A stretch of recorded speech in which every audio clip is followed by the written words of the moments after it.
Бүгінгі видеода мазалап жүрген геморройды қалай емдейміз, соны көрсететін боламын. Ал сіз оған дейін комментарияға өздеріңіздің жақсы лебіздеріңізді жазып, каналыма тіркеліп, және де лайк баса жүрсеңіздер, мен одан сайын жақсы пайдалы видео шығаруға тырысамын. Геморройды емдеу үшін бірінші үйде өсетін алоэ жапырағын аласыз. Сосын аптекадан стрептоцит деген дәрі аласыз. Соның 2 таблеткасын ұнтақтайсыз. Сосын алоэ жапырағын алып ортасынан кесіп, сол кескен алоэға жаңағы ұнтақтаған стрептоцитті саласыз.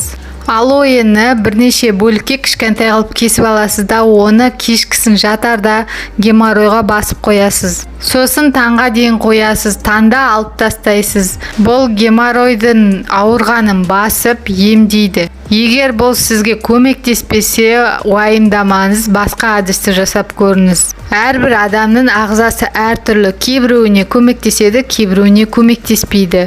Мен сізге жай ғана кеңес беремін, оны жасайсыз ба, жасамайсыз ба, өз еркіңіз. Денсаулықтарыңыз мықты болсын, құрметті алтындарым, оразаларыңыз қабыл болсын, сау болыңыздар.